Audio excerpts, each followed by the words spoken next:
I sometimes have to smile at how God sends messages. Yesterday we had a woman show up at Mass who none of us have ever seen before. And she had a rather long discussion with one of our parishioners and then left. We haven't seen her today. But her question was, what do I say to my children who want to leave the church because of the current crises?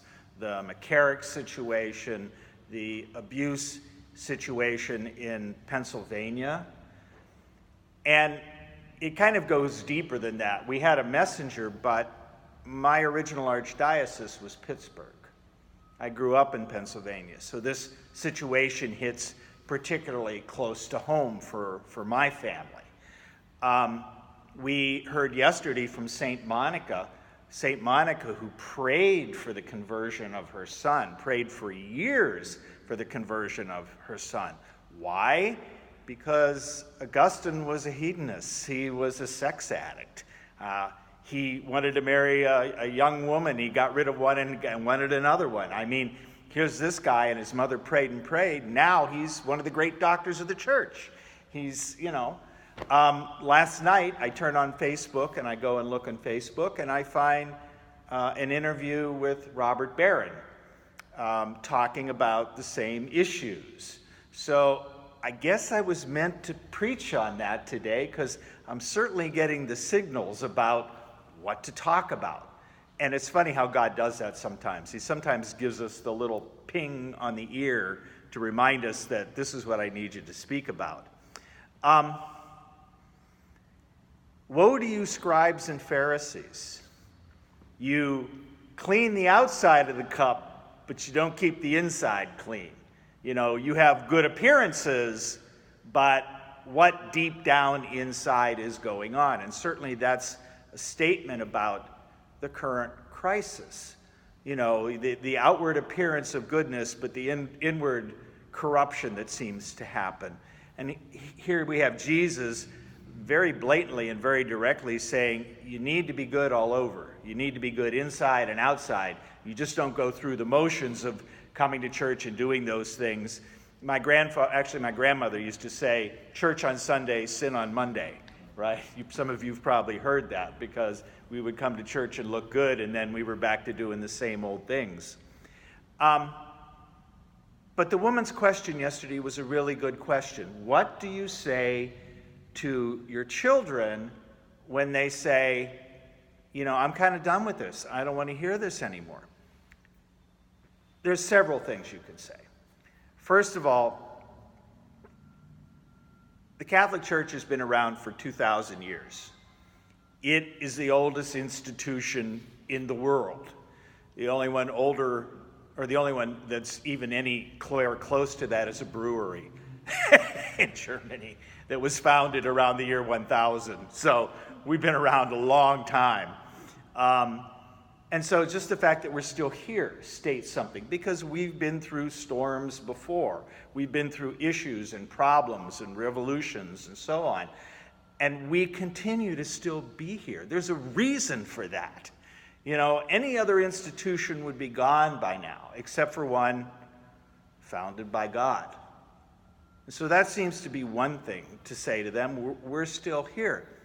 The second reason is if you truly believe what you were raised with, that's a reason to stand and fight, not to run away.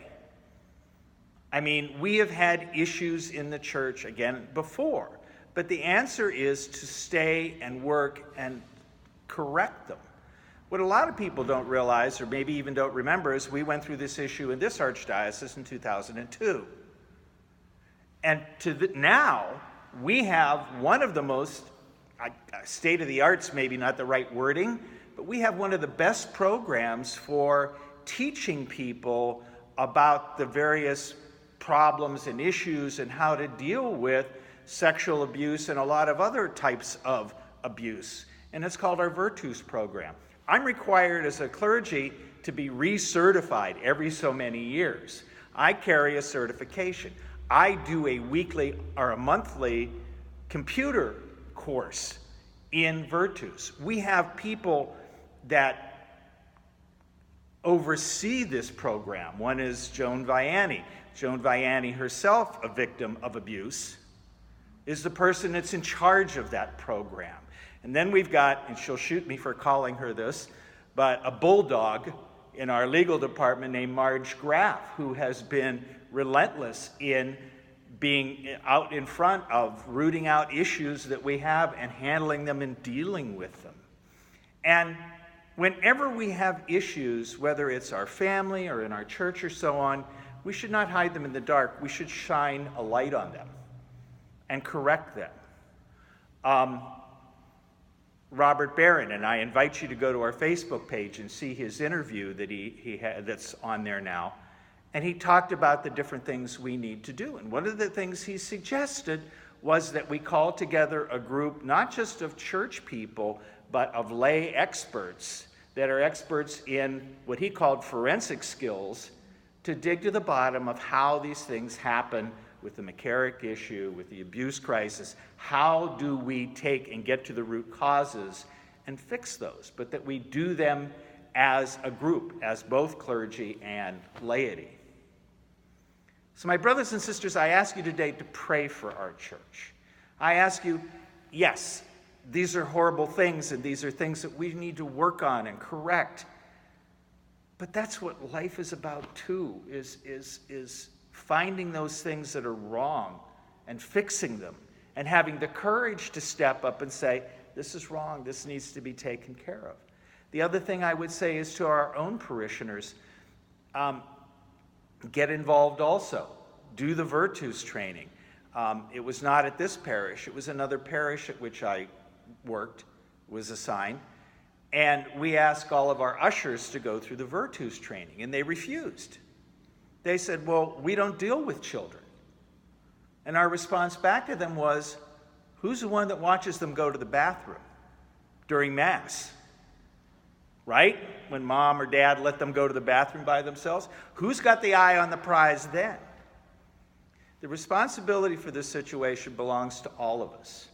Not that we're the cause, but we have the opportunity to fix it. And Christ today says to us, step up. Step up. You know, don't tell me these things. Don't have the appearance of being good. Do the right things. Step up, get involved, and help our church correct the problems. We all have an opportunity to be involved with that. So I bless you for the wonderful parishioners that you are and for the great things that you do for our parish, and to continue to pray for our church and continue to be there for us and continue to find ways to make us and our parish better. Thank you.